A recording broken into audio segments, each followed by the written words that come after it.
Those who stand on tiptoes do not stand firmly.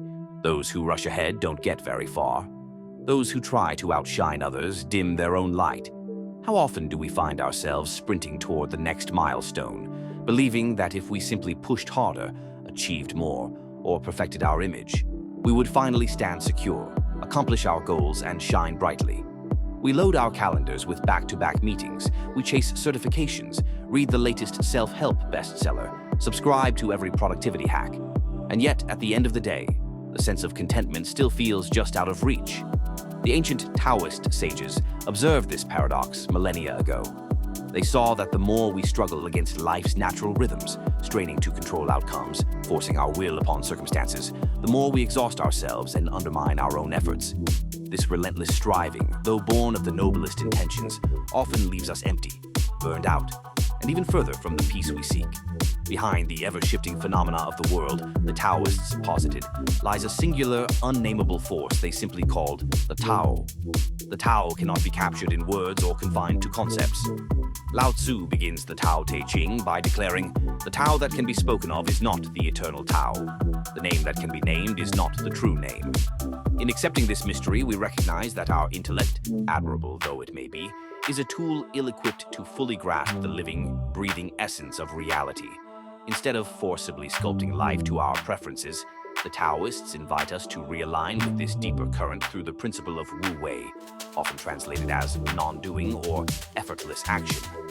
Far from advocating passivity, Wu Wei honors the art of moving so skillfully and in tune with circumstances that our actions flow as naturally as water finds its course around rocks.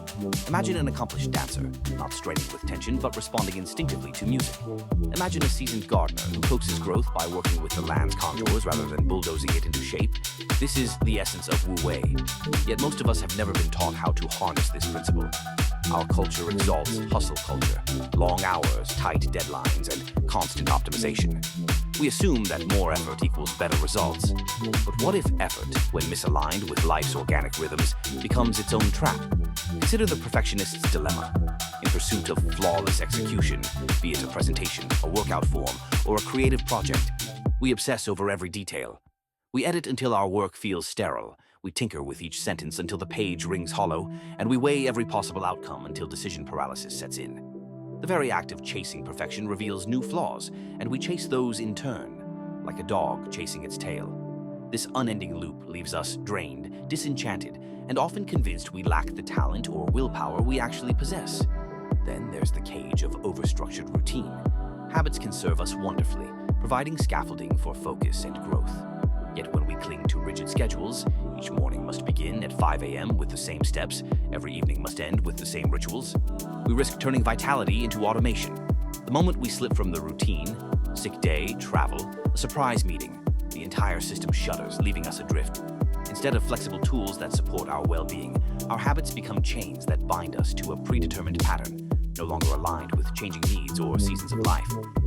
To illustrate the power of Wu Wei, let's explore 3 common modern missteps in trying and see how a Taoist perspective reframes them. First, many of us dedicate ourselves to fixing the world, whether through activism, corporate initiatives, or ambitious social enterprises.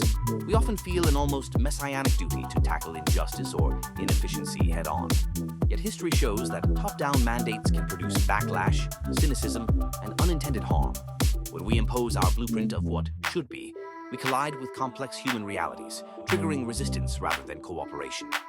The Taoists would remind us that genuine transformation grows organically, like a seed nurtured in rich soil rather than a field bulldozed into uniform furrows. Zhuangzi tells of the skilled butcher whose knife moves so fluidly through an ox that he never sharpens it. He works with the natural gaps between bones.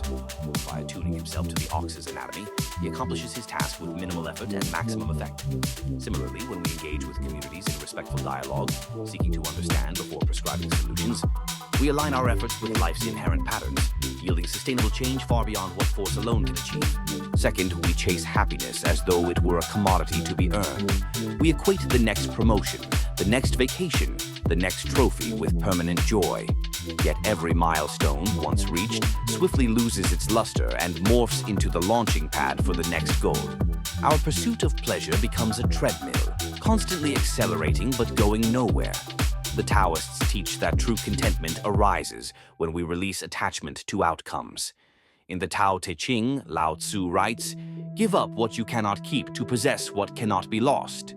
By embracing simplicity, valuing the richness of ordinary moments, the warmth of a loved one's smile, the serenity of a silent dawn, we discover that happiness is not a destination but a byproduct of harmonious being.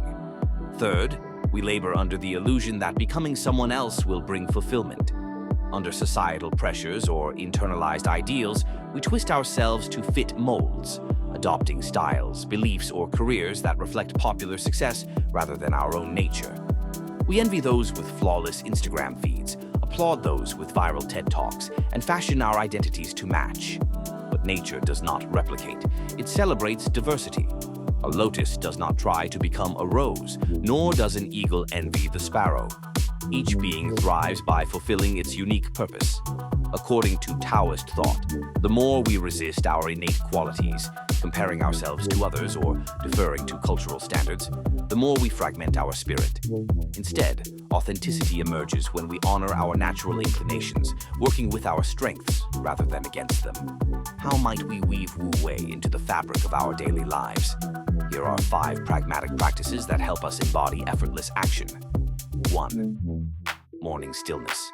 Before diving into digital notifications or mental planning, take 5 minutes in quiet reflection. Sit comfortably, close your eyes, and simply observe your breathing. This anchors you in presence rather than launching you into reactive mode. Second, micro-pause rituals. Set gentle timers during your workday. Every 90 minutes, pause for 30 seconds, stand, stretch, or gaze out the window. These tiny interludes interrupt habitual tension and recalibrate your energy, preventing the burnout of constant push. 3. Flow state scheduling. Identify tasks that reliably immerse you. Writing, coding, brainstorming, and protect those time blocks when your energy is highest. Approach each session with an intention to explore rather than a checklist to complete. 4. Daily unlearning. Each evening journal one belief or assumption you held that day, then consciously let it go. Picture it as a fallen leaf drifting down the stream. This practice loosens mental rigidity and keeps your mind supple and open. 5. Responsive listening. In conversations, strive to listen deeply, not to formulate your response, but to truly understand. Notice body language, subtle tones, and emotional undercurrents. Respond from that attuned space rather than from a rehearsed script. Over weeks of practice, you'll begin to sense an internal shift. Projects that once required Herculean effort will unfold more smoothly. Creative insights often arrive unbidden, sometimes during a walk or mid-shower, rather than at the end of a forced brainstorming session. Relationships deepen as your presence invites openness rather than defensiveness. Critically, you conserve your vitality, preserving energy for moments that truly demand it, rather than scattering it across every frontal assault on life's obstacles. This is not an abdication of responsibility or a license for indolence. Rather, Wu Wei refines our engagement so that our actions spring from clarity and alignment rather than from anxiety or ego-driven compulsion. We become like the seasoned martial artist whose movements blend seamlessly with an opponent's attack, using minimal force to redirect energy with precision. Let us return, finally, to the wisdom of Lao Tzu. Nature does not hurry, yet everything is accomplished. When we release the compulsion to force outcomes, we open ourselves to life's inherent intelligence. We learn that progress need not feel like a battle. It can feel like a dance, effortless, graceful, and mutual. So tomorrow, choose one area where you typically try too hard. Maybe it's a work project, a creative endeavor, or a personal habit. Consciously ease your grip. Step back, breathe, and ask, how can I work with what is rather than against it? Notice how freeing it feels when you stop flailing upstream and instead let the current carry you toward unimagined possibilities. Thank you for watching. May you walk the path of Wu Wei, effortlessly unfolding into the full expression of your life.